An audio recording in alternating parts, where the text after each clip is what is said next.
My name is Captain Madison Cole. I used to run logistics for the U.S. Army, which means I spent most of my adult life surrounded by sand, spreadsheets, and men who thought attention to detail was a character flaw. After 15 years in uniform, I retired early and moved back to Montana. Quiet life, clean air, a house my father built, perfect place to start forgetting everything I'd seen overseas. Then the calls started. Every night, exactly at 10:47 p.m., my sister Veronica called. Always the same opening line. "Are you alone?" At first, I thought it was her being protective. She'd always been the responsible one, the one who stayed behind, ran the family company, sent Christmas cards on time. I'd been the one dodging mortars and eating powdered eggs. So yeah, a nightly call made sense until it didn't. The first few weeks were harmless. She'd ask if I was alone. I'd say yes. She'd start talking about the weather or our old dog or Dad's apple orchard. Harmless small talk between two women who'd grown apart. But as the months passed, her tone changed. She got shorter, sharper. The, "Are you alone?" sounded less like concern and more like a command. Last night was no different. I was sitting in Dad's old recliner, the one that creaks if you lean left, watching the clock tick toward 10:47. The house was silent except for the faint hum of the fridge. I could smell wood polish and the faint trace of gun oil from the old cabinet where Dad used to keep his service pistol. I'd left the lights dim, enough to see the phone glowing on the side table. 10:47. Right on time. I picked up. "Hey, Ronnie. Are you alone?" I looked around, even though I knew exactly what she was asking. "Yes." Click. No goodbye. No love you. Just the dial tone. That was new. Usually she'd launch into her usual checklist. Doors locked, alarm set, perimeter lights on. She treated my life like a security drill. Tonight, nothing. Just silence. I sat there a minute, phone in hand, listening to the creaks of the old house settling. Out here, when the wind hits the valley, it sounds like someone breathing against the windows. But this time, something felt off. There was weight in the air, the kind I hadn't felt since deployment, when you just know someone's watching you, waiting for you to move. Then I heard it. The metallic rattle of the back door handle. I froze. My first instinct was to reach for the gun cabinet, but that thing was locked tighter than the Pentagon. Dad always meant to show me the combination, he just never got the chance. The handle turned again. Slow, deliberate. I slid off the recliner, moved toward the kitchen doorway, keeping my steps light. The motion sensors by the barn clicked on outside. A flood of pale light spilled through the windows, cutting across the hardwood floor. Through the glass, I caught a glimpse of movement. Someone was standing by the mudroom door. Tall, broad shoulders, wearing something dark. Could have been a man, could have been a shadow. I waited. Whoever it was didn't knock, didn't call out. Just tried the handle again and stood there. Then the footsteps crunched across the gravel driveway and disappeared into the dark. I stayed frozen for at least 5 minutes. When I finally moved, my legs were shaking. I peeked through the curtains, nothing but the security light swaying in the wind. Then I saw it. A white envelope, sitting dead center on the kitchen table. It hadn't been there before. I stared at it, every instinct screaming not to touch it. But the military trains you to investigate, not freeze. So I did what any idiot ex-soldier would do. I opened it. Inside was a photograph. Old, printed on thick matte paper. It showed me and Veronica as kids, standing beside our father in front of this same house. But next to Dad stood another man. Tall, uniformed, wearing a smile that didn't reach his eyes. On the back, someone had written, "The Partnership, 2005. I read it twice. The handwriting wasn't familiar. The date, though, that hit me. 2005 was the year Dad suddenly retired from the Army. Said he was tired of bureaucracy. Bought this house in cash and told us to stop asking questions. For years, Veronica handled his paperwork, taxes, all the boring adult stuff. I was halfway across the world learning how to rebuild field bases in places where nothing should have been standing. When Dad died last year, I thought the secrets died with him. Apparently not. The phone rang again. Same number, same timing. I answered. "Ronnie?" Her voice was tight, controlled. "Did you lock the doors?" Yes. Pause. Don't open them, for anyone. What's going on? Click. I called her back. Straight to voicemail. I sat there staring at the photo, my pulse pounding. Something about her tone, it wasn't sisterly concern anymore. It was warning. I checked the doors again, double-locked everything, and went upstairs, pulled open the closet in Dad's study. The old safe sat there like it always had, black steel, dusty dial. I ran my hand across it. He'd always said it was for important stuff. I'd assumed he meant passports and insurance. Now I wasn't so sure. The safe wouldn't open, of course. Combination lock? No key. But something caught my eye, a slip of paper tucked behind the frame of his old commendation plaque. It wasn't a note, just a partial photo torn in half. The same man from the other photo, standing beside a black SUV with military plates. Something was connecting these moments, but I didn't have enough to see what. The clock downstairs chimed 11. I went back to the living room, checked the windows. Everything looked normal. Still, I couldn't shake the feeling that someone had been here not just tonight, but before. That's when I noticed the smallest thing, a faint indentation in the rug by the front window. A footprint. Boot tread. Not mine. I crouched down, traced it with my fingers. Whoever left it had been standing there, watching the house, watching me. I turned off the lights and sat in the dark, listening again. Nothing but the hum of the night. For 15 years, I'd been trained to spot patterns, supply routes, troop movements, enemy tactics. This felt the same. The calls at 10:47, the question, the envelope, the man in the photo. It wasn't random. It was coordinated. And my sister was part of it. Or maybe she was trying to protect me from it. I didn't know which was worse. I looked at the clock again. 11:07 p.m. Not late enough to be safe. Not early enough to call anyone without sounding crazy. I thought about reaching out to someone from my old unit, but how do you explain that your biggest threat might be your own family? The phone vibrated again, text message this time. From an unknown number. You shouldn't have opened the envelope. My heart skipped. I checked the windows again. No lights, no movement. Just that same quiet valley, pretending to sleep. I locked the phone screen, sat back in the chair, and forced myself to breathe steady. Fear doesn't help. Logic does. Whoever sent that text knew I'd opened it, which meant they were watching. Which meant the cameras I'd installed around the property, the ones linked to my laptop, were about to earn their keep. I turned the screen on, scrolled through the feeds. The front porch camera flickered, static lines cutting across the image. Then, for half a second, a silhouette appeared. Someone walking toward the edge of the orchard. Not running. Walking. Like they had all the time in the world. I leaned closer, hit record. The motion sensor light triggered just long enough to catch one frame. A woman, coat collar up, hair tied back, holding a phone to her ear. It was Veronica. And she was smiling. The night air felt heavier than usual. Cold enough to sting, sharp enough to keep me awake. I threw on Dad's old jacket, grabbed a flashlight, and stepped outside. The ground was covered in a thin crust of snow that crunched under my boots. The orchard was quiet, too quiet. You know that kind of silence that doesn't mean peace, just the pause before something moves? That was it. The light cut across the yard, and right there by the barn door, boot prints. Fresh. Size 10, maybe. Tread pattern, military grade. I crouched down and ran my fingers through the edges. Still crisp. Whoever left them was here less than an hour ago. I scanned the rest of the yard. The side gate was unlatched.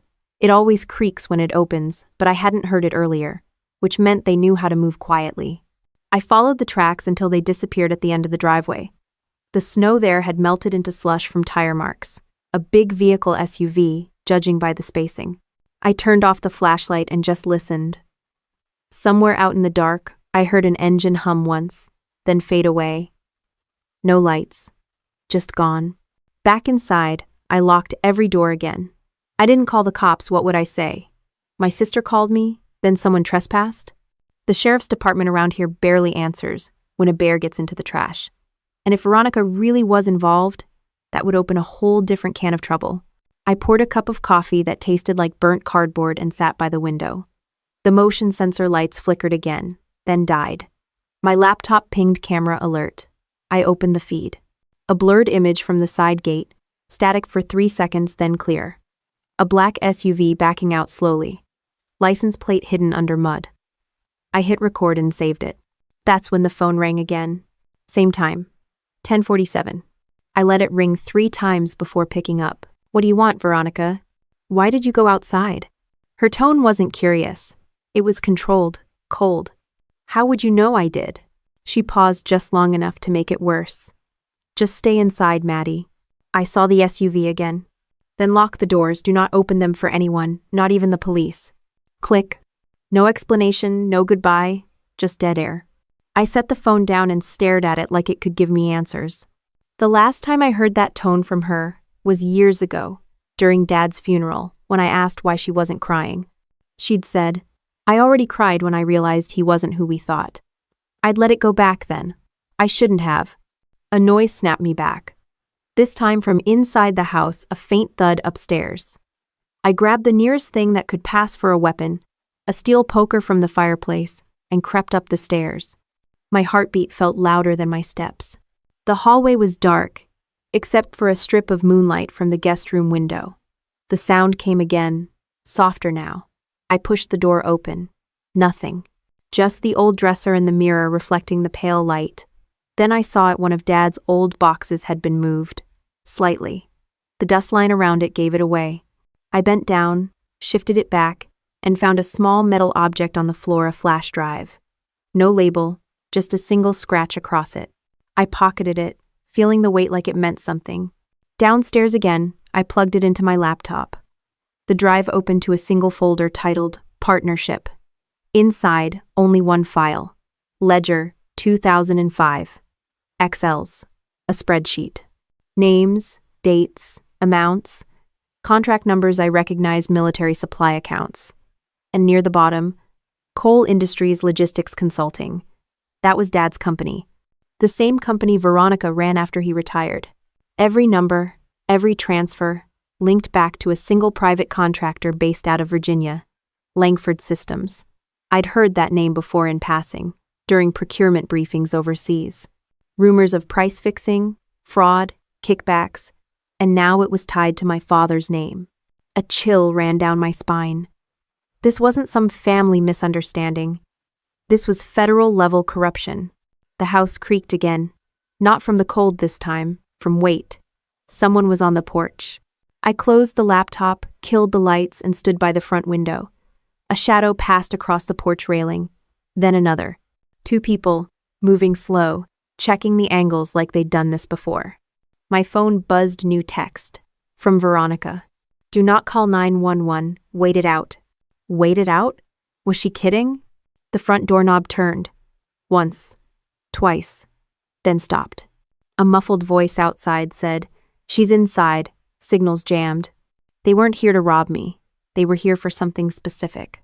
I moved quietly toward the back hall, where Dad's old hunting rifles used to hang. The rack was empty except for one, the one with a broken firing pin.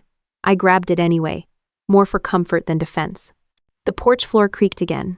They were trying the side door now. I slipped into the laundry room, crouched low, and grabbed my phone. No signal. Veronica hadn't been lying about that part. For a moment, the only sound was the hum of the washing machine and my own breathing.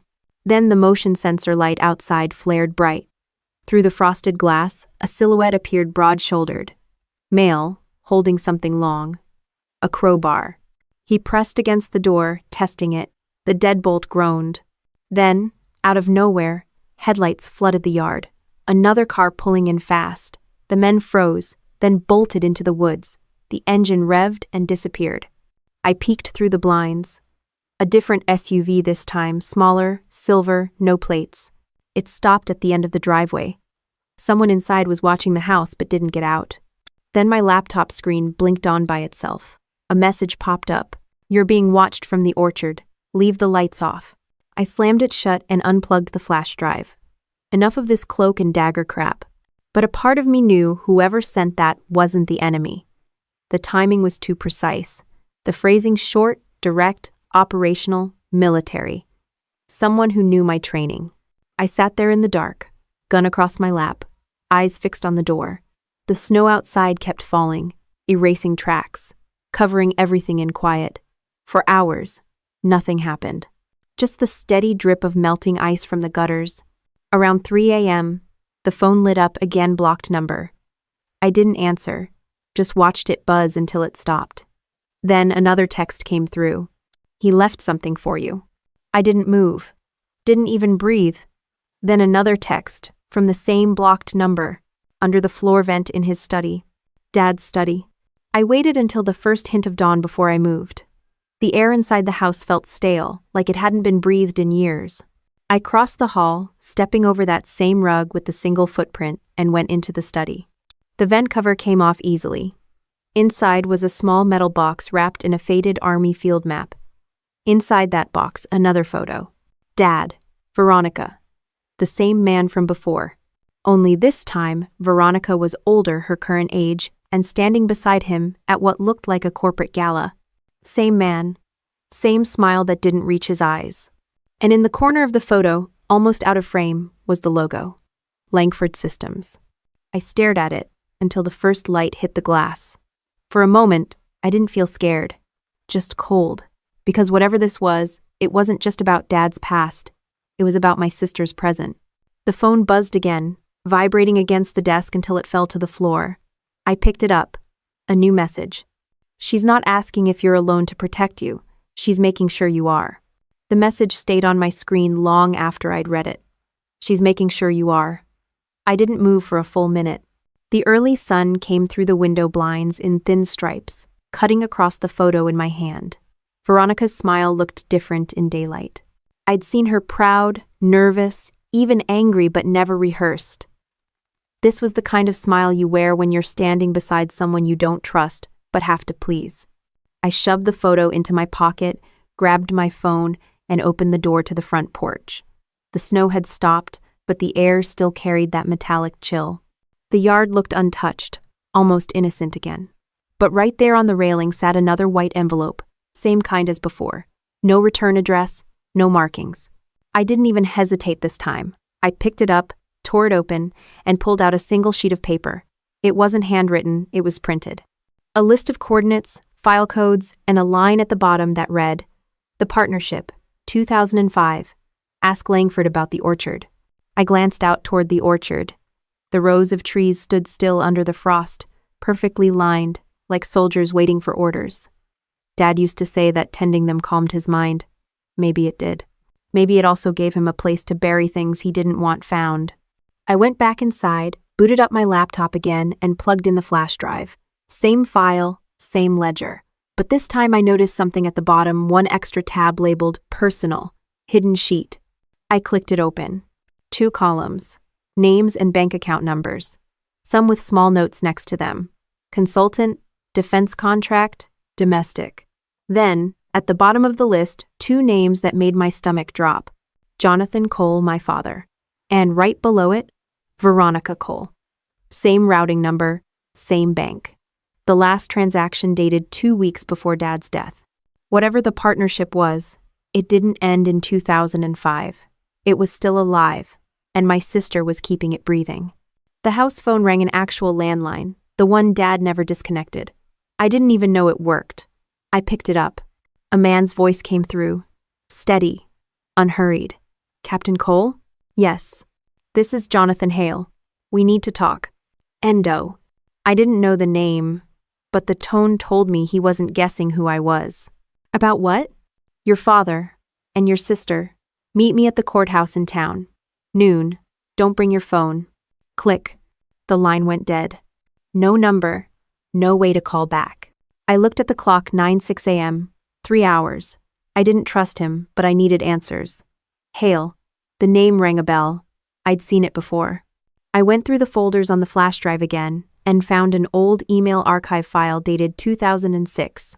One message stood out. Investigation closure. Hale divided by JAG office. He wasn't some random caller. He'd been part of the original military inquiry into Langford Systems.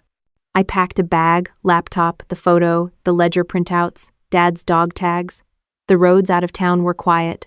Frost covered the signs, and the radio kept losing signal. By the time I pulled into the courthouse parking lot, The lot was almost empty except for a gray sedan with federal plates. A man in his 60s waited by the entrance, tall, trench coat, gray hair, cut military short. He didn't smile when he saw me. "Captain Cole? Hale?" He nodded once. "Let's walk." We circled around the side of the building to a small veterans memorial park. He sat on a bench like he'd done it 1,000 times. "Your father was a good man, too good for the people he trusted." I didn't say anything. He went on. He stumbled onto something during his final years in the Army: money, being rerouted through logistics contracts. Langford Systems was just one name. The partnership involved people in uniform and people out of it. He tried to stop it. Then he retired. That wasn't a coincidence. So what's Veronica's part? She handled the financial shell companies after he left.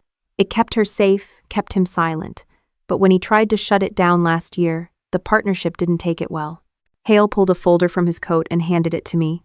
He came to me for advice, said he had evidence, told me if anything happened to him, I'd know where to find it. I opened the folder. Inside was a photocopy of Dad's will, but it wasn't the one we'd used for probate. This version left everything to the surviving child uninvolved in financial misconduct. My chest tightened. He knew. He did, and it got him killed. The words hit harder than I wanted them to. I'd suspected foul play before, but hearing it said out loud made it real. Hale stood. There's a safe deposit box under his name. He used a false ID, but the key's somewhere in that house. If you find it, call me. And Captain, he paused, don't trust anyone who already knows about it. I wanted to ask if that included him, but he was already walking away. When I got home, the front door was slightly ajar. I froze. The locks were still intact, no signs of forced entry. I stepped inside. Everything looked the same except for one detail. The envelope from the porch was gone. I checked the study, the living room, the kitchen. Nothing missing except the flash drive. I'd left it on the table. Then I noticed something on the fridge. A yellow sticky note. 3 words written in Veronica's handwriting. "Don't make it worse." I ripped it down and stared at it until the ink blurred. She'd been here. The cameras had recorded everything, so I ran to the laptop and pulled up the security feed. At 10:47 p.m., same damn time Veronica's car pulled into the driveway. She got out, walked straight to the porch, then into the house. No hesitation. She knew the code. At 10:53, she walked out with something in her hand, the envelope. Then she looked straight into the camera before driving off. No surprise, no fear, just calm recognition, like she wanted me to see her. I replayed it 3 times, trying to find any hint of guilt or emotion. Nothing. Outside, the sky was already turning gray again, snow clouds rolling in. I stepped onto the porch, looking toward the orchard. Somewhere in that white silence, there were answers. Hale's words echoed in my head. "He left something for you." The wind shifted, carrying the faint creak of metal from the far end of the orchard, the old water pump Dad hadn't used in years. I followed the sound, boots crunching through the snow until I reached it. The pump was half buried under ice, rust eating through the handle. I knelt beside it and noticed a patch of disturbed soil near the base. Too neat to be random. Someone had dug there recently. I started scraping at the dirt with my gloves, half expecting nothing, half hoping for anything. A few inches down, my fingers hit metal. I pulled harder until a small lockbox came loose. Same model as the one in Dad's study. No key. I carried it back to the house, set it on the table, and stared at it. If I broke it open, there was no going back. If I didn't, I'd keep spinning in circles. I reached for the screwdriver, jammed it into the latch, and forced it open. Inside were papers, contracts, photocopies, receipts, and a small photo taped to the lid. Dad again. Younger this time. Standing next to the same man from before. The same one in Veronica's gala photo. Underneath, written in fading pen, "Trust is the first casualty." The heat kicked on, the vents rattled. Somewhere outside, a car engine started. Slow, steady, not far. I moved to the window. A black SUV idled at the end of the driveway. Headlights dimmed, driver's face hidden behind tinted glass. I didn't wait to find out who it was. I turned off the lights, grabbed the box, and headed for the basement. The SUV didn't move. It just waited. The The basement smelled like dust and motor oil. Dad's old workbench was still there, covered in half-finished repairs and coffee mugs he never threw away. I sat on the stool, box on my lap, watching condensation drip down the pipes. Upstairs, the sound of that SUV idling faded into silence. Either they left, or they wanted me to think they did. The flashlight on the bench flickered. I tightened the cap and looked at the papers from the box. Everything pointed back to Langford Systems. Invoices, contracts, military procurement codes. Some documents were even stamped Classified Logistics Division. I wasn't supposed to have these.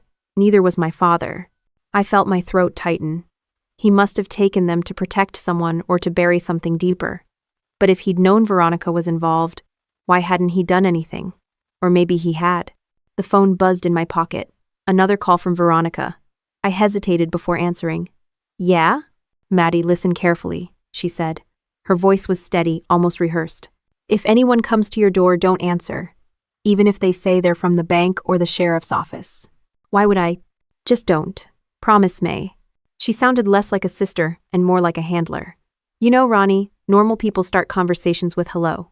I'm serious, she snapped. Don't open the door. I'll explain later. Explain now. Silence. Then, are you alone?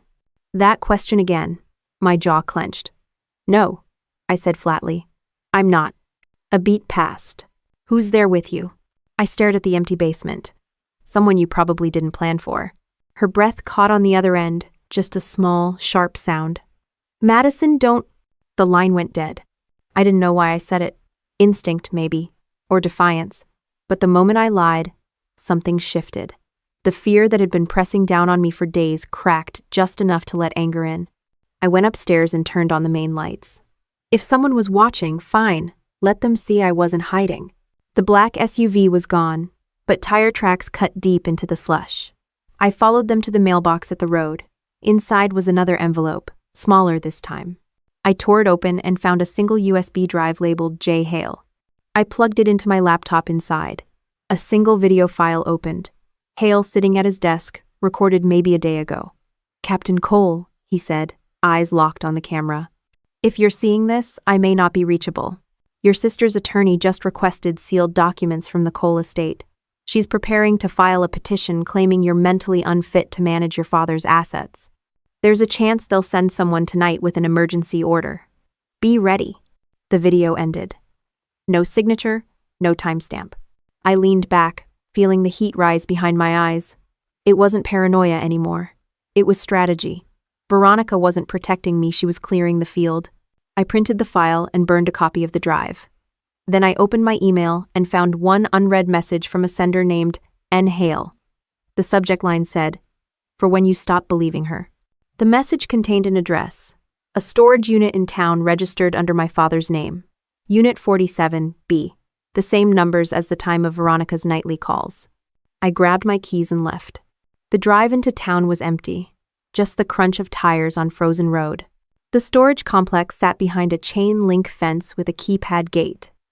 My father's old military ID still hung from my keyring, the one that could open half the doors on a base. It didn't work here, but someone had taped a piece of paper over the keypad. Written in black marker, 47B, unlocked. Inside, the unit was cold and dark. A single bulb hung from the ceiling, barely glowing. The walls were lined with boxes labeled Cole Industries. I opened one financial statements, shipping manifests, receipts from military contracts, but in the back corner sat a metal locker with a Red Cross symbol painted on it. I popped the latch. Inside were medical records, my father's. The report listed cause of death as cardiac arrest, but a handwritten note on the bottom in blue ink read, "Toxin consistent with digoxin overdose. Sample unconfirmed." He hadn't died from a heart attack. He'd been poisoned. I swallowed hard, knees unsteady. That kind of toxin wasn't easy to get. You needed access, clearance, and a reason. Veronica had all three. The cold air bit through my jacket as I left the unit. I locked it behind me and looked down the long rows of storage buildings. A man stood at the far end, leaning against a car, watching. When I turned toward him, he got in the vehicle and drove away. Back home, the answering machine light blinked. 2 new messages. I pressed play. First voice. "This is Sheriff Kramer. Miss Cole, We received a call from your sister expressing concern about your mental health. If you could come down to the station tomorrow. I stopped the playback. Second message. This is Jonathan Hale. If you're still safe, don't answer any official calls.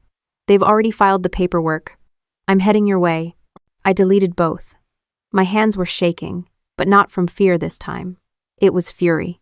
I poured a drink, cheap whiskey, probably older than my career, and sat at the table with Dad's papers spread out. Every lie, every deal, every transfer had Veronica's signature somewhere on it. All of it under the same corporate umbrella she'd kept to honor Dad's legacy. The sound of gravel outside broke the silence. Headlights swept across the living room curtains. Not the SUV this time, a sedan. I checked the clock. 10:46. I knew who it was before the knock came. 3 sharp raps. A pause. Then her voice muffled through the door. Maddie? It's me. Open up. I didn't move. Please, she said, softer now. We need to talk. I looked through the peephole. Veronica stood there in a black coat, hair pinned up, expression unreadable. No bodyguards, no weapon I could see. But her car idled behind her, trunk half open. I opened the door just enough to look her in the eyes. You've been busy. Her jaw tightened. You don't understand what you've walked into. I mean 40s, then explain it. Not here. Then leave. She hesitated, eyes flicking past me toward the living room. Dad didn't tell you everything. That's funny, I said, because he told you too much. Her composure cracked for just a second. You think I wanted this? You think I had a choice? I think you killed him. Her face went pale. You don't know what you're talking about. I found the report, digoxin. That's not a heart attack. She took a step closer. He was going to ruin everything. Everything he built.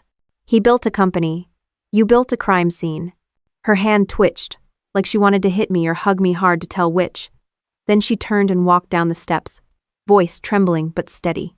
You should have stayed gone, Madison. Some things in this family are better left buried. She got in her car and drove off without looking back. I watched the taillights disappear into the night. The air smelled like gasoline and snow. Somewhere in the distance, another engine started different tone. Heavier. A text came through seconds later. Unknown number. She's not done. The words pulsed on the screen like a warning siren I couldn't shut off. The next night, I would find out what not done really meant. The sound of tires crunching on gravel came back around 2 a.m. I'd been sitting at the kitchen table with the lights off, half expecting that black SUV again. Instead, when I peeked through the blinds, it was a different car, a silver Toyota with government plates. Jonathan Hale stepped out, trench coat, scarf, looking like he hadn't slept in days. I opened the door before he could knock. You've got nerve showing up unannounced. He didn't flinch. I don't do appointments anymore. Too easy to trace. He walked in like he'd been here before. His eyes went straight to the pile of papers on the table. You found the ledger? I found everything, I said. And my sister just tried to have me declared insane. That's her lawyer's move. Not hers, he said calmly, but she knows exactly what she's doing. He sat down and opened his briefcase. Inside were 3 files bound in faded blue folders stamped with the Department of Defense seal. Your father came to me when he realized the military contracts he signed were being diverted into shell accounts. Langford Systems handled the logistics, but the money trail led to something called the partnership. He said it wasn't just about money, it was leverage. I leaned against the counter. Leverage for what? To control procurement, Hale said. To decide which units get funded, which operations go through, which commanders get promoted. Your father stumbled into it, thought he could expose them quietly. Instead, he got blacklisted. They forced him into retirement. I looked down at the table. The memories I'd buried were starting to rearrange themselves. Dad's paranoia, his sudden obsession with privacy, the way he'd stopped talking when Veronica entered the room. Veronica took over after he left, Hale continued. Langford kept her in line by keeping her rich, but when your father tried to pull the plug last year, she panicked. She made a deal to protect herself. By getting rid of him? Hale didn't answer right away. The medical report said cardiac arrest, but the private autopsy done off the books showed traces of digoxin. I know, I said quietly. I found it. Then you know this isn't just about family. This is national security fraud, and you're sitting on evidence worth more than any court verdict. He slid a flash drive across the table, everything I could keep before they shut my case down, but I couldn't store it on government servers. You'll need to access it offline. I looked at the drive. What's on it? Emails, transfers, proof that Langford was funding overseas weapons under false humanitarian contracts. And Veronica? He sighed. She was the domestic signatory. Every transaction went through her company. She probably told herself she was cleaning up his mistakes. I rubbed my temples. She always said she was fixing Dad's mess. Turns out she was just repackaging it. Hale nodded. That's how they rationalize it. They think it's for stability, for order, but it's greed wearing a uniform. Ugh. He stood up and moved toward the window, looking out into the darkness. You said she came here tonight? She did. Warned me not to open the door for anyone. Guess that rule didn't include her. He gave a small, humorless laugh. That's the thing about family, they assume you'll forgive them, even when they're holding the knife. I wanted to ask how he could sound so detached, but before I could, his phone buzzed. He checked the screen and frowned. They know I'm here. Artine. Who's they? Langford. Or what's left of it. I still have friends in federal enforcement. Somebody pulled my files an hour ago.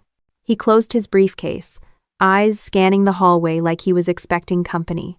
You need to leave this house, Captain. Go somewhere off-grid. Don't use your car. They can track the VIN. They'll come for what your father left. I'm not running, I said. That's what they expect. You're not trained for this kind of operation anymore. I smirked. I was trained to adapt. That hasn't changed. Before he could argue, the porch light flickered on. Motion sensor. We both froze. I killed the lights inside. Through the window, a dark figure stood by the mailbox. Same SUV as before, headlights off. A second later, the engine roared to life and sped away. They're probing, Hale said quietly. Testing your reaction time. I don't rattle that easy. He looked at me, measuring that claim. You're your father's kid, all right. No. We went back to the table. I opened the flash drive on my laptop. Folders labeled Langford, Contracts, Overseas, Assets, Personal. Inside one subfolder was a scanned letter addressed to my father, dated 8 months before his death. Jonathan, I warned you not to go to the feds. The partnership protects its own. Keep your daughter quiet. You don't want her learning how this really started. No signature, but the email header listed a name, M. Langford. Hale leaned in. That's Martin Langford, founder. He vanished in 2011. Rumor was the Pentagon buried the investigation. If he's still reaching out in 2023, this goes deeper than we thought. I scrolled further and found another message, this time from Veronica's account. It was a reply. Martin, I'm handling it. My sister's back from active duty. She's suspicious. Don't contact me again. I didn't feel the room anymore. Just heat rising behind my eyes. She sold me out, I said. Hale's tone was flat. She's trying to survive. No, I said. She's trying to erase me. He didn't argue, just folded his hands. Your father kept one more backup. He told me before he died. If anything happens, the truth's in the safe. Have you found it? Not yet. Then that's your next step. And Madison, once you open that safe, you'll never be able to close this again. Outside, wind scraped against the window pane. Something metallic rattled against the porch. Hale turned his head sharply. Get down. I win.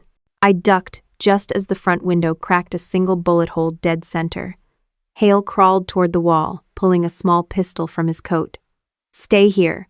I grabbed the broken rifle from earlier and moved to the far side of the room. Another shot hit the porch railing, then silence. We waited a full minute before moving. Hale motioned for me to stay back and stepped outside.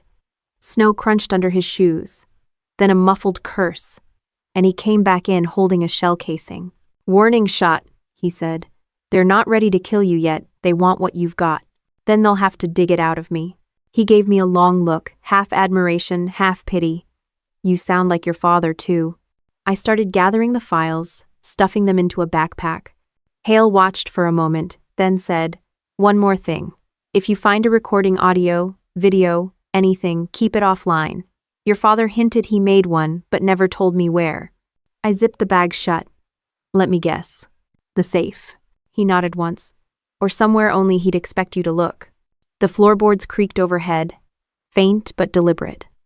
Someone was inside the house. Hale raised his gun. I grabbed the flashlight, pointed it up the stairwell. No voice, no movement, just the slow thud of another step. He whispered, "You armed?" "Not properly." "Then don't hesitate." I took the first step toward the stairs, heart steady, pulse clean. For the first time since this started, I felt more focused than afraid. Whatever waited up there, I wasn't going to hide from it. The next step came faster. Boots. Heavier. Then a shadow moved across the landing, tall, broad-shouldered. Not Veronica. Hale's voice cut low behind me. "They're early." And before either of us could react, the lights went out. The lights snapped off, and for half a second, the silence was thick enough to choke on. I dropped low, Hale against the wall, both of us listening to the slow creak of the stair above. Whoever was up there wasn't in a rush. They knew the house, the layout, the timing of each board. I whispered, "Back exit?" Hale shook his head. "Blocked, car outside." The faint glow of the streetlight came through the curtains, painting thin lines across the room. A figure moved past the top of the stairs, broad shoulders, rifle strap, military posture.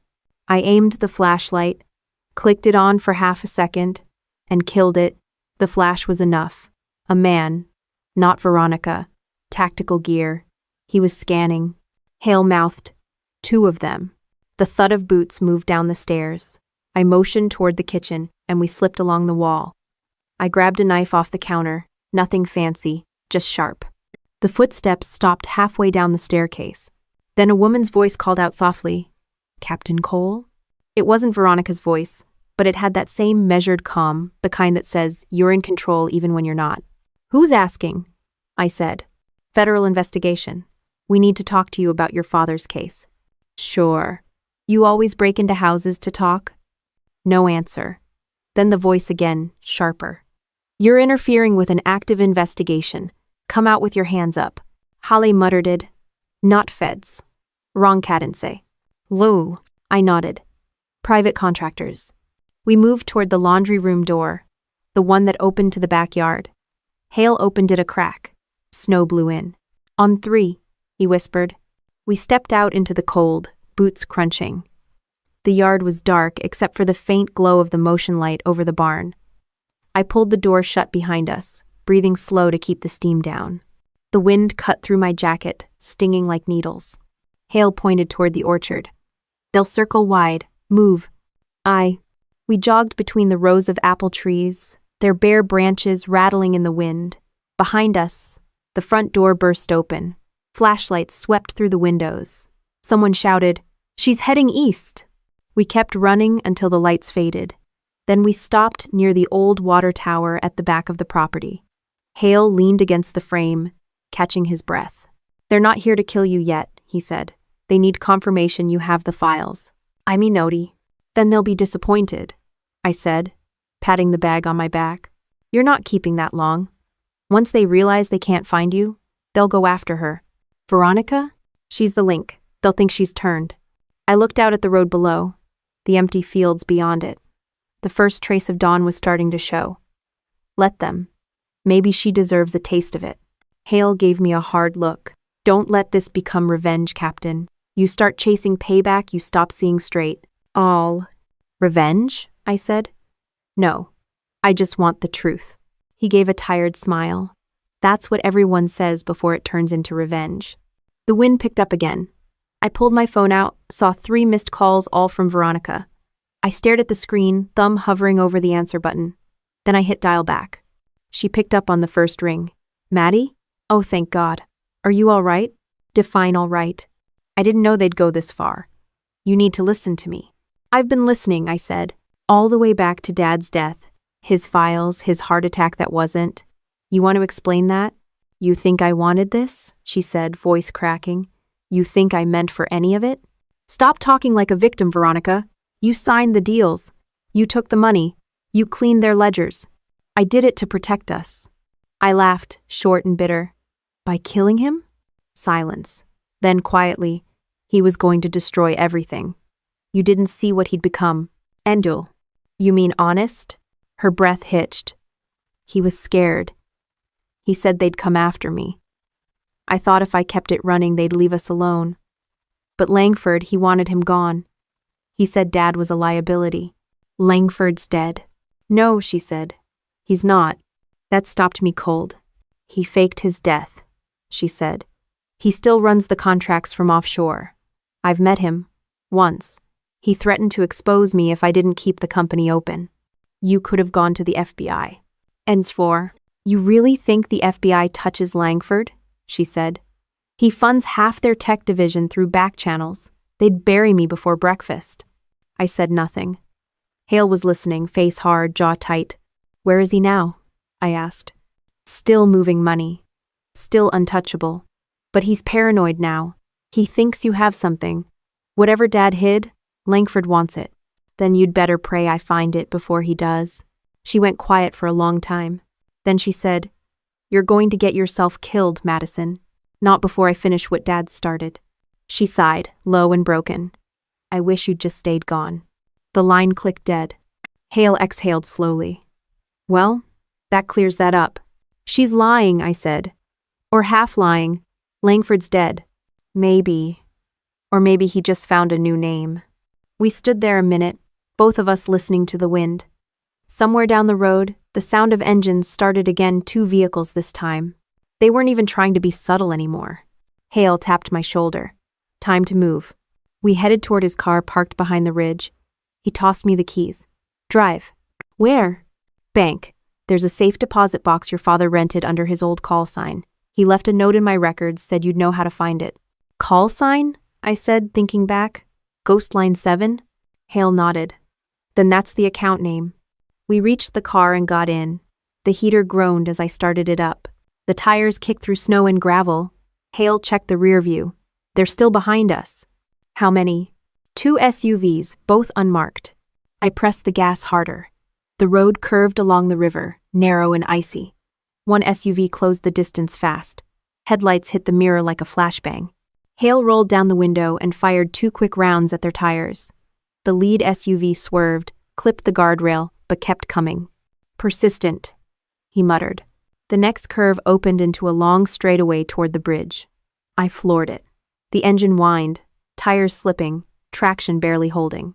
The SUV behind us fishtailed once, corrected, then slammed on its brakes. The second one stopped beside it. They weren't following. Hale looked confused.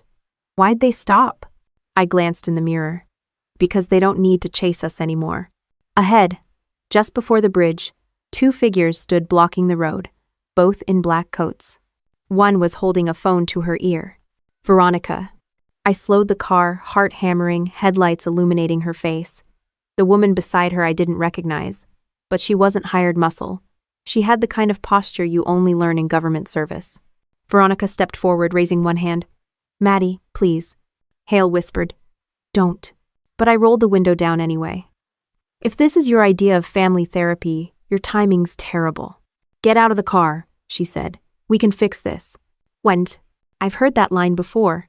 The other woman spoke for the first time, her tone clinical. Captain Cole, I'm Agent Morales with the Federal Bureau of Investigation. We're not here to arrest you. We're here to protect you. From what? I asked. Veronica answered for her. From me?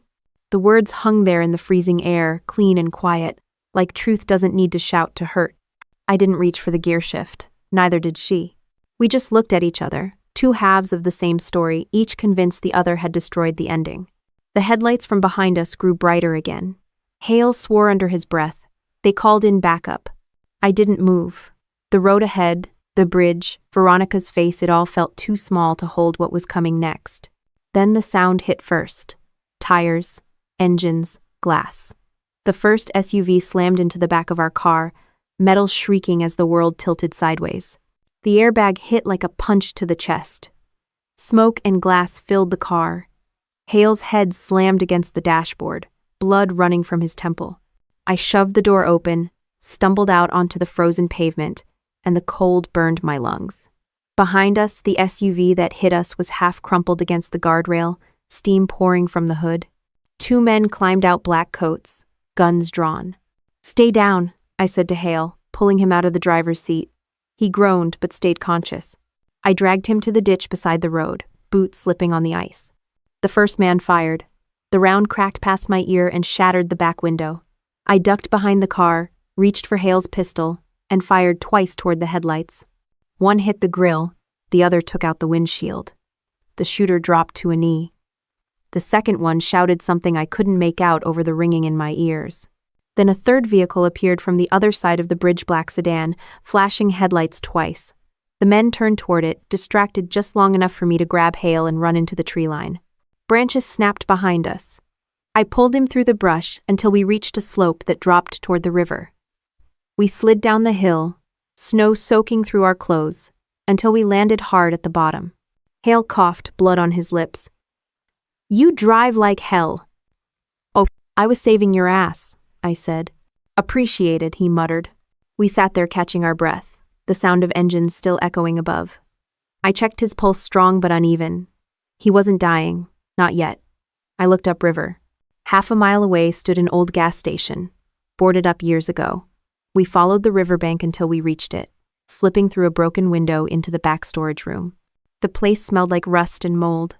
I found an old tarp, tore it in half, and wrapped it around Hale's shoulder to slow the bleeding. "You still with me?" "Barely. But I've had worse. Afghanistan 2007. I got hit with shrapnel and still finished my coffee." "You're not as funny as you think." He smiled weakly. "Depends who's listening." I sat down opposite him, staring at the faint light seeping through the cracks. "You said my father had a safe." "Where?" "Bank in Yakima. Number 2197, registered under his alias Jonathan Grayson. Keys hidden in the family house, behind the metal plaque." "I already checked there." "Then check again," he said, grimacing. He'd have hidden it in something symbolic, something tied to his service. He believed in riddles. I thought about Dad's medals, his field maps, the phrase he'd always said, "Honor doesn't hide, but the truth sometimes does." The truth. The map. He'd wrapped that first lockbox in an old army field map. I still had it in my bag. I pulled it out, unfolded it on the floor, and ran my fingers along the creases. Coordinates were circled in faint pencil near the bottom margin, nothing obvious. But one set matched a small notation. Yakima safe, H4. He'd literally written the answer on the map. I looked at Hale. "He left it for me." "Then you'd better get there before anyone else does." I found an old pickup behind the station, keys still in the visor. It coughed twice before starting, belching exhaust like a dragon with emphysema. I helped Hale into the passenger seat and hit the road west. The drive to Yakima was quiet. Snow turned to sleet, then rain. Hale dozed off, and I kept one eye on the mirror. Every passing car felt like a tale. By the time we reached the city, daylight had broken gray and wet. The bank was a nondescript brick building downtown, the kind of place that looked exactly like it wanted to be forgotten. I parked across the street, checked the lot, then helped Hale inside.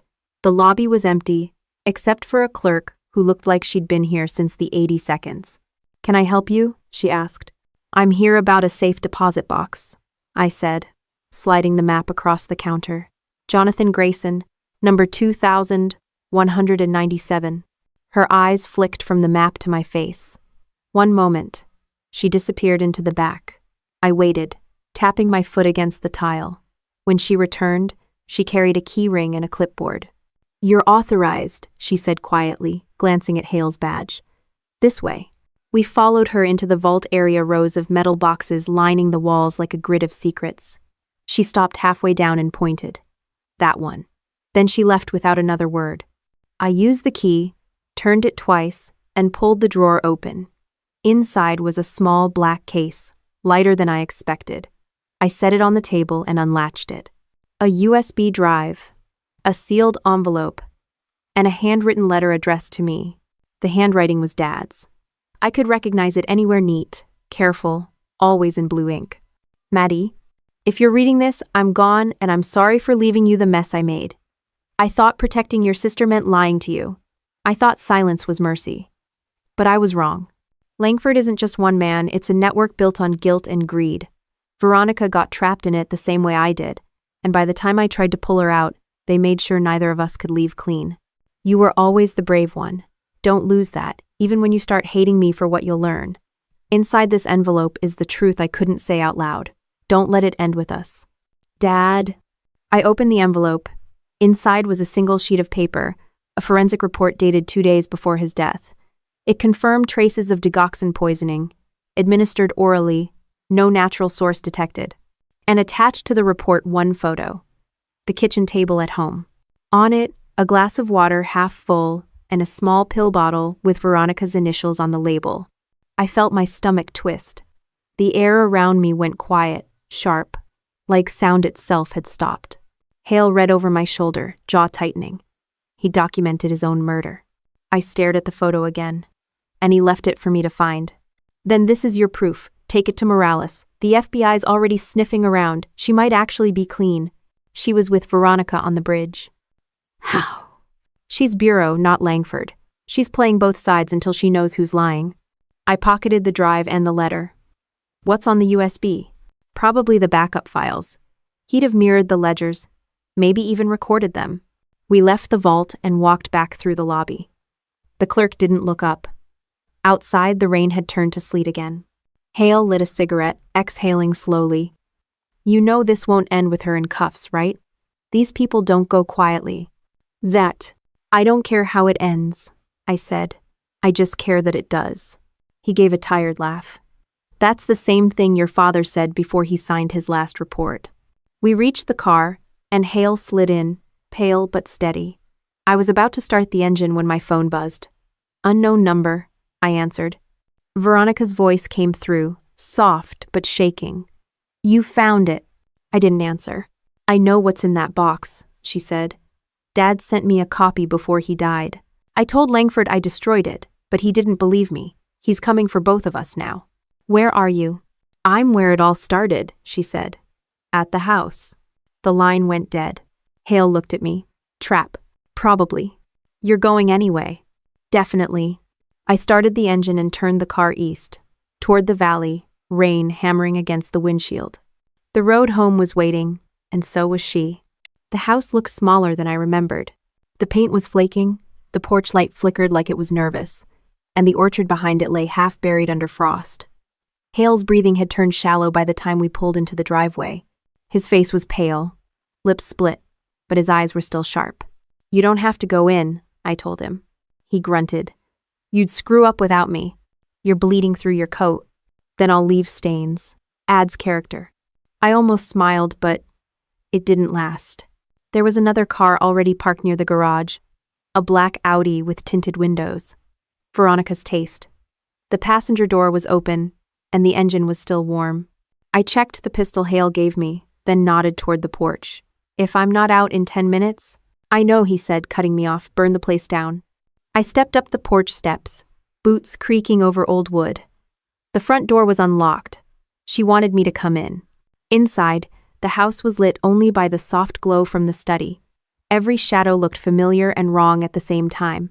The smell of her perfume hit first something expensive and sterile. Then, her voice. I didn't think you'd actually come. Veronica stood by the fireplace, wearing black like it was armor. Her hair was tied back tight, her hands clasped in front of her. She looked calm, but her eyes were red-rimmed, like she'd been crying for hours or rehearsing it. I didn't come to talk, I said. Then just listen. She nodded toward the table. On it sat the envelope I'd found in the safe, the one Dad left. Next to it, a glass of water. Cute, I said. You planning to reenact the crime scene? Her expression didn't change. He wasn't supposed to die. You poisoned him, Veronica. I gave him a dose to scare him, to stop him from talking to Hale again. But his heart couldn't handle it. You think I wanted that? Doesn't really matter what you wanted. Her voice cracked. He was going to expose everything. Langford would have killed me, Maddie. I did it to survive. I stared at her, trying to see the sister I used to know, the one who taught me how to drive, who covered for me when I snuck out, who cried when I got deployed. She was still in there somewhere, buried under fear and money and the wrong kind of love. You could have told me, I said. I couldn't risk it. You'd have done the same. No, I said. I'd have burned the whole thing down. She laughed softly, brokenly. And that's why you'll die young. Behind me, the floor creaked. I didn't turn. Who's with you? She hesitated just long enough to confirm it. I tried to stop them, she whispered. Before I could move, the window behind the dining table shattered inward. 2 figures in tactical gear burst through, rifles up. I dove behind the counter, glass raining down around me. Bullets ripped through the wall where I'd been standing. Veronica screamed, ducking behind the fireplace. Hale's voice echoed from outside. 1 sharp shot, then another. The shooting stopped as quickly as it started. One of the men fell face first onto the rug, helmet rolling away.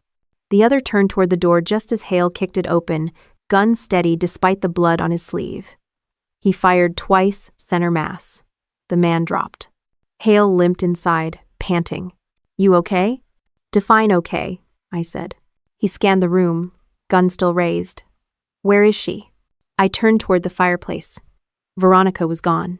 The back door banged open. I ran after her, slipping on the porch steps. The cold air hit like a slap. She was already halfway down the orchard path, flashlight swinging in her hand. I followed, boots sliding in the snow, branches clawing at my coat. Stop, I shouted. She didn't. By the time I caught up, she was standing at the old barn, shoulders shaking. Inside, the faint smell of gasoline hit my nose. She'd been here before me. She turned, eyes wild. I can't go to prison, Maddie. You don't have to, I said. You just have to tell the truth. The truth? She laughed bitterly. You think anyone cares about the truth? Langford owns senators, judges, the Bureau. You think your little flash drive is going to fix that? It's not about fixing it. It's about making it stop. I took a step closer.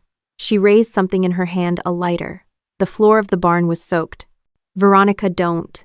Tears streaked down her face, freezing in the wind. Dad was right. The truth destroys everyone it touches. I lunged forward, catching her wrist just as she flicked the flame. The lighter fell, sparking as it hit the ground, but it didn't ignite. I slammed her hand against the wall, hard enough for the lighter to clatter away. She fought back surprisingly strong. We struggled, slipping in the mud and gasoline, until she shoved me off balance. I loved him, she shouted. I loved both of you. And this is how you show it? I yelled back. She hesitated, chest heaving, eyes glassy. You don't understand what he made me do. What did he make you do? Her lips trembled. He signed the first contract. He started it all. Langford didn't corrupt him, he corrupted them. For a second, I couldn't breathe. You're lying.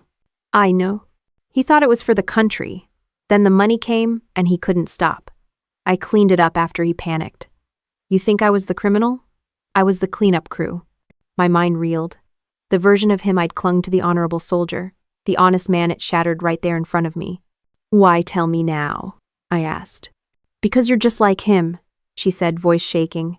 You think truth is a weapon you can aim, but it always turns back.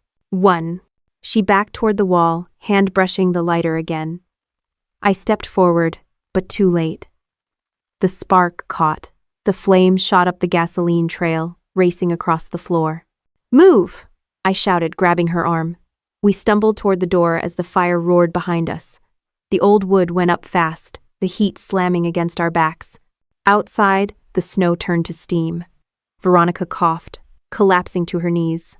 I pulled her up, dragging her through the orchard as the barn exploded behind us, shards of wood and embers flying through the dark. Hale was waiting by the truck, gun still raised. His eyes widened at the sight of the fire. Jesus Christ, what the hell happened? She tried to end it, I said. He looked at Veronica, shaking his head. She might have succeeded. We got her into the back seat. She was pale, breathing shallow, but conscious. You should have let me burn, she whispered. I looked at her through the mirror. You don't get to choose the easy way out. She closed her eyes, tears cutting tracks down her soot-streaked cheeks. Then you finish it, Maddie. Do what he couldn't. The barn collapsed behind us with a groan and a flash of sparks. The fire reflected off the windshield as we drove away, the orchard glowing like the whole place was finally purging itself. For the first time in years, I didn't feel afraid, just tired. Hale adjusted his seat, voice rough. Where to? Seattle, I said. We find Morales. She's getting the files. He nodded once. And your sister? I looked back. Veronica was half awake, staring out the window at the burning sky. She's coming too, I said. one way or another. The snow started falling again, slow and silent, covering the flames inch by inch. The road ahead looked endless, but I kept driving. By the time we reached Seattle, the storm had followed us. Rain slapped against the windshield in sheets, turning every light into a blur of color. The highway was empty except for the occasional truck, and every mile felt heavier than the last. Hale had stopped bleeding but looked hollow, skin gray under the dashboard glow. Veronica lay across the back seat, wrists loosely zip-tied, eyes open but far away. She hadn't said a word since the barn, just stared at the road like it was some kind of penance. I didn't try to talk. There was nothing left to say that wouldn't reopen something raw. At dawn, the skyline rose out of the mist, steel, glass, and the smell of salt from the sound. Hale directed me to an industrial part of town. Old warehouses turned into federal storage units. One had no markings at all except a keypad door and a number painted faintly above it, 312. "She's inside," he said. "Agent Morales." I parked under an overhang, shut off the engine, and turned to Veronica. "You try anything, I'll treat it as self-defense." She didn't blink. "I'm done trying." Inside, the place smelled of coffee and metal. Morales waited at a folding table, laptop open, files stacked high. Her black suit was soaked at the edges, but her posture was all control. When she saw Veronica, her expression barely moved. "I was hoping you'd bring her in alive," Morales said. "Still thinking about it," I replied. She gestured to the chair opposite. "Sit, both of you." I knowed her. Hale leaned against the wall while Saturday Veronica hesitated, then dropped into the seat beside me. Morales slid a digital recorder across the table. "Before we start," she said, "understand something. This isn't a confession, it's a containment. We can't prosecute Langford Systems in open court. Too many branches, too many hands in it. But we can cut the line. We can make sure the people running it never see daylight again." I leaned forward. "You've known about them all along." "And one." "I've known pieces," she said. "But your father's files, what you found, tie the military accounts directly to Langford's offshore transfers. That's more than evidence. That's leverage." Veronica gave a bitter laugh. "Leverage got him killed." Morales didn't look at her. "And it's going to save you." I pulled out the USB drive. "This is what he left me. It's encrypted." Morales slid it into her laptop. The screen filled with folder names, each one labeled by year. She clicked the last one, 2023. Inside was a single audio file. "Play it," I said.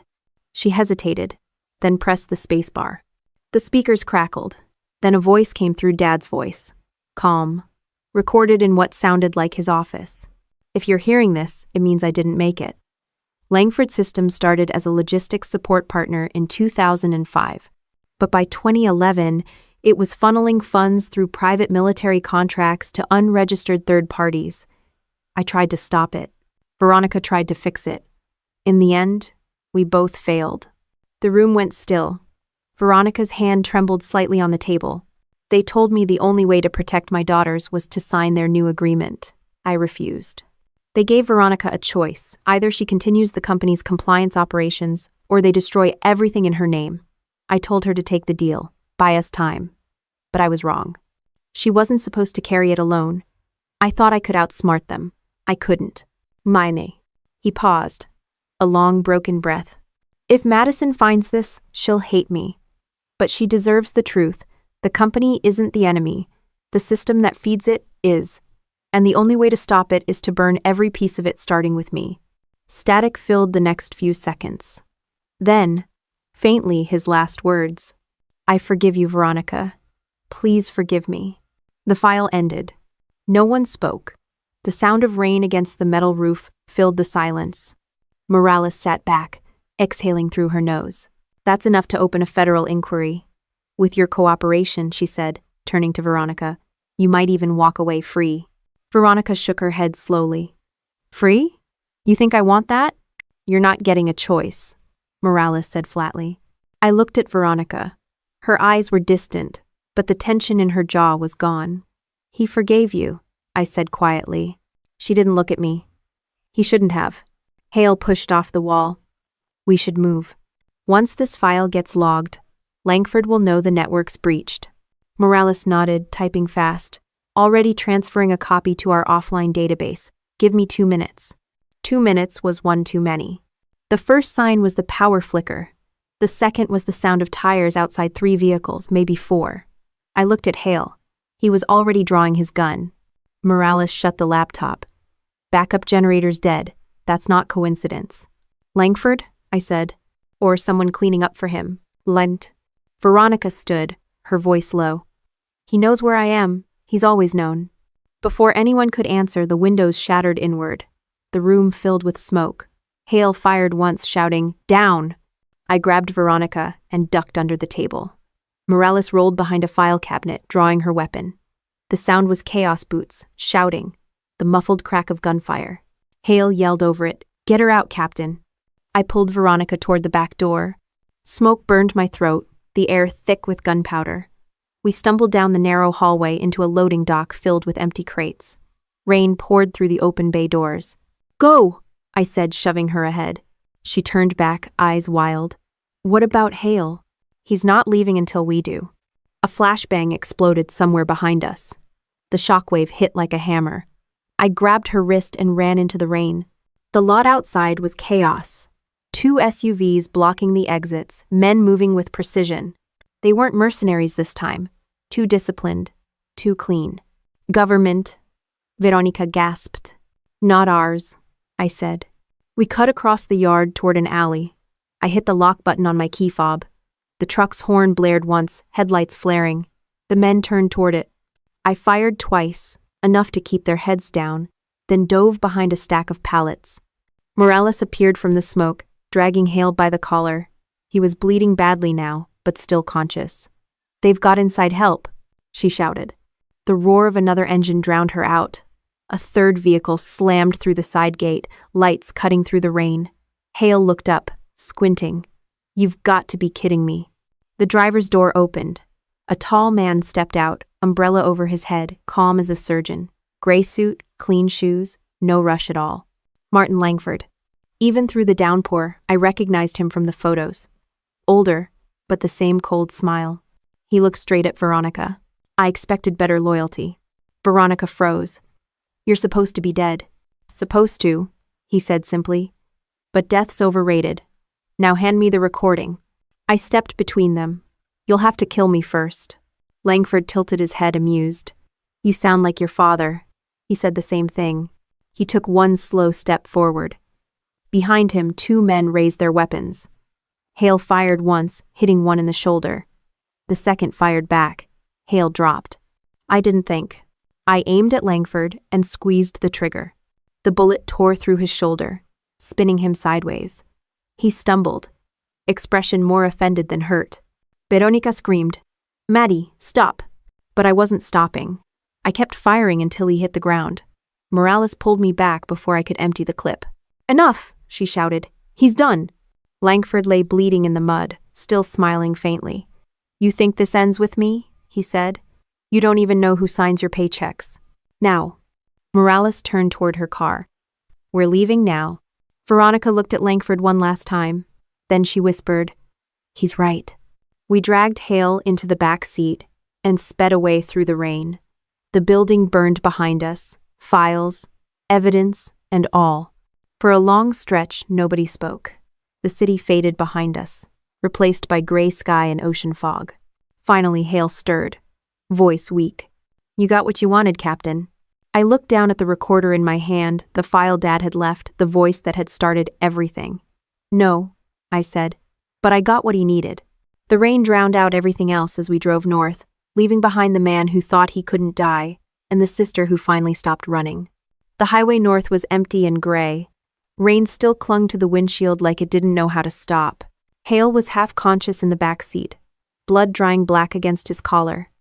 Morales drove in silence, one hand on the wheel, one on her radio. Veronica sat beside me, wrists still bound, staring out at nothing. No one spoke for a long time. The adrenaline had burned off, leaving only the weight, the kind that doesn't go away when the noise does.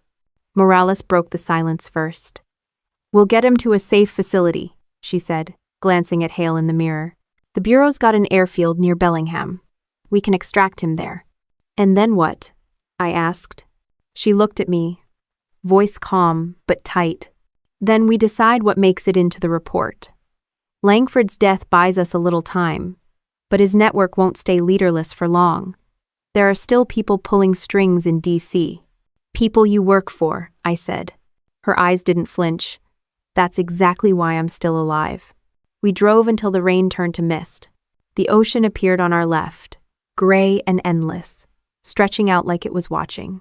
Morales pulled off near a weathered Coast Guard station, a cluster of low concrete buildings facing the Sound. A medic team met us inside. They took Hale without a word. He tried to make a joke about 5-star service, but passed out halfway through the sentence. The medics didn't laugh. I stayed in the hallway, the smell of disinfectant mixing with salt air. Veronica was in the next room, guarded but not cuffed anymore. Morales came out of the office holding a stack of forms. "She's cooperating," Morales said quietly.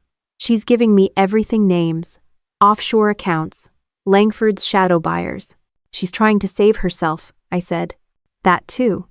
But the information's real. Your father's files match what she's giving us." I looked through the window at Veronica.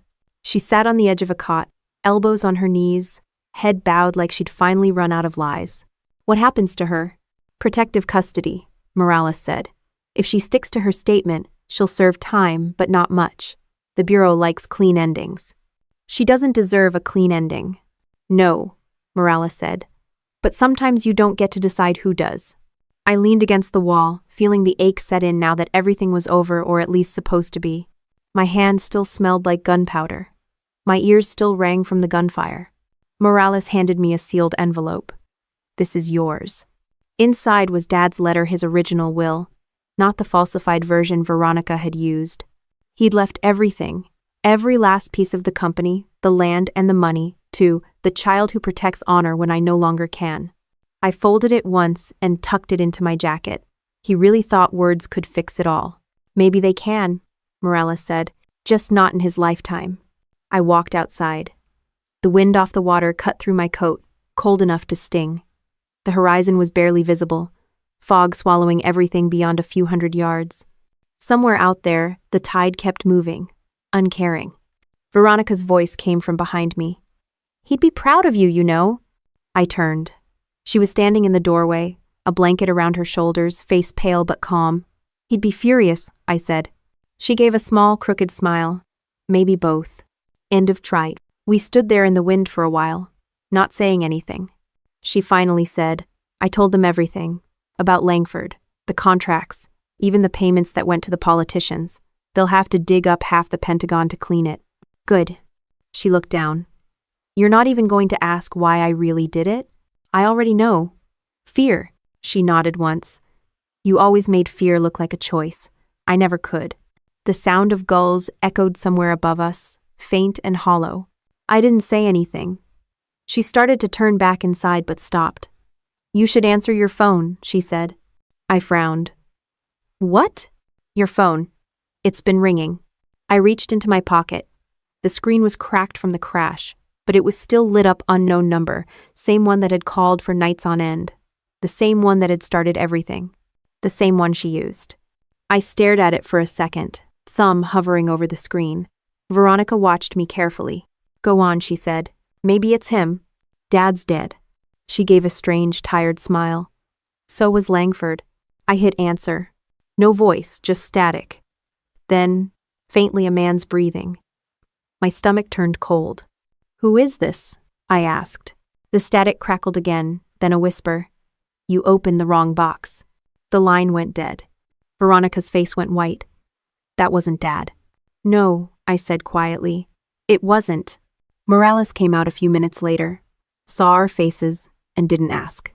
She just said, "We've traced the call. It bounced off 4 towers, all federal lines. Someone's cleaning house." "Langford's backup?" I asked. "More like the next generation," she said. "The system doesn't die with one man." I didn't respond. The truth of it settled somewhere deep, cold, and unmoving. Later, as the medic team prepped Hale for transport, Veronica sat beside me on a bench outside the station. Her wrists were still red from the ties. The fog had thickened so much you couldn't see the water anymore, just the sound of it, steady and endless. You think he meant it? She asked softly. Who? Dad. When he said he forgave me. I thought about the recording, his voice breaking near the end. Yeah, I said finally. He meant it. She nodded slowly, eyes glassy but steady. Then maybe I can start forgiving myself. She stood, the wind catching her hair. They're taking me to D.C. tomorrow. Testimony hearing. I know. And 40 packed. She hesitated, then said, You'll come? I looked out toward the water. No. I'm done with rooms full of people pretending they care. A long silence passed before she whispered, I'll call you. I didn't look at her. No, I said. Not anymore. The words came out quiet, not cruel, just final. She gave a small nod, turned, and walked back inside. The door closed behind her, soft but heavy. For a long time, I just stood there, watching the horizon dissolve into mist. The phone buzzed once more in my pocket, another unknown number. I turned it off, slipped it into the sea breeze, and let the silence settle. Behind me, Morales' voice came from the doorway. You could have stayed in the service, Captain. Safer than this. I didn't turn. I didn't join for safety. She smiled faintly. What now? I glanced toward the east, where the clouds were finally breaking.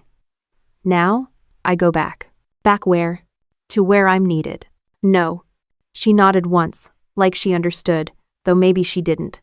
Then she went back inside. The air felt lighter, though the world hadn't changed. The truth was still ugly. The system was still alive. But for the first time in years, I wasn't running from ghosts. I walked down to the water's edge, boots sinking into wet sand. The waves rolled in and pulled back, erasing every footprint as they came. I let them. When I looked up, the morning light was starting to break through the fog, painting the surface silver. It wasn't peace, not really, but it was something close enough to breathe in. The phone in my pocket stayed silent, and that silence, for once, felt like freedom.